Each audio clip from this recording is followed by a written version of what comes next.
co bylo tou pohnutkou k tomu, že jsem vás sem pozvala?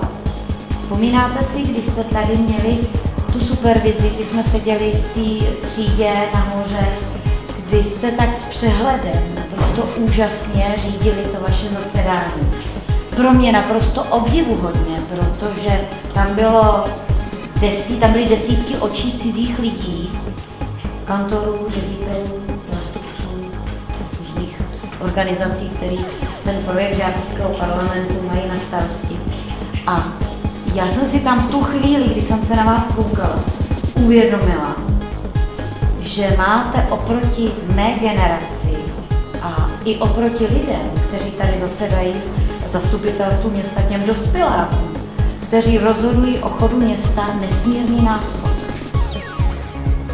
Máte parlament, máte možnost říci, co si myslíte. A možná, že se teďka usmíváte, co vám to tady Lacmanová vykládá, ale já, když jsem navštěvovala základní školu, tak bylo dobrý držet pusu a krok a moc nevykukovat. My jsme tehdy v té třídě neměli moc možností, jak se dostat do kontaktu s ředitelem, s ředitelkou, jak říct, co si myslíme, jak to, co si myslíme, prodiskutovat s ostatními. Vy máte nesmírný náskok v tom, že tady vyargumentujete spoustu svých stanovisek, že zjistíte u svých spolužáků, jestli oni to cítí tak jako vy, jestli na tu věc mají stejný názor, nebo jestli to vaše, co jste vymysleli, je úplně hloupý a rychle na to máte zapomenout. Já tady, jak vás tady vidím u stolu, vás beru jako své partnery. Já věřím tomu, že velká většina z vás za pár let tady, nebo třeba v jiných prostorách, bude řídit toto město svými rozhodnutími. A jsem o tom přesvědčená právě proto, že už v tomto věku si dokážete vzájemně naslouchat. To je nesmírně důležité, že posloucháte jeden druhýho, že se do hlavičky vnímáte to, co vám ten druhý říká a zaujímáte k tomu stanoviska. A hrozně důležité, to se mi tam na vás hrozně moc líbilo, že dokážete zvednout ruku a říct, já si myslím, že a proto a proto a proto. Toho si na vás nesmírně cením. Protože vím, že to není jednoduchý, prosím vás, když tady stojím před zastupiteli a před veřejností, před občany a mám vysvětlit, proč některé věci chci dotáhnout tam, kam chci a proč dělám to, co dělám. To je hrozně důležité. Takže možná někdy si přijdete trošku jako exotický zvířátka.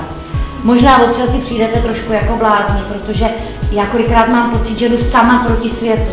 Že prostě všichni chtějí už jít na oběd a chtějí už jít domů se koukat na ulici nebo co to podvečer dá. A já je tady přesvědčuju o tom, proč chci Zámeckou zahradu osadit odrůdou růží, která tady historicky 300 letí byla a ráda bych si ji prostě přepěstovala, aby do budoucna moje děti, moje vnoučata, vaše děti, vaše vnoučata měly to naše místo k životu krásný, důstojný a aby se nám tu žilo dobře. Já vám moc přeju do vaší práce, aby se vám dařilo. Není to vůbec jednoduchý. Vím, o čem mluvím. A nebudete to mít jednoduchý, protože lidi, kteří chtějí něco v životě změnit, jsou vždycky nějak jiný a vždycky musí hrozně tu svoji pozici obhajovat. Děkujte kantorům, který se vám věnují. Poděkujte paní ředitelce, že máte tu možnost, protože já vím o desítkách škol, kde se pořád ještě drží ústa a krok, kde ty děti nemají možnost něco říct a nejsou rovnocenným partnerem. A hrozně moc se těším na to, že až budu stará stařenka, začne budou vypadávat zuby a vozit mě na vozíčkovém křesle, že budu tady na ranní krásky. Mít lidi jako jste vy, který si nesmírně váží, který dokážou jít za svým cílem, dokážou říct, co chtějí, dokážou proto něco obětovat. Takže ať se vám daří a nepolevte v tom snažení pro ty svý přátelé, pro tu svoji třídu, pro ten kolektiv něco udělat. Klobouk dolů.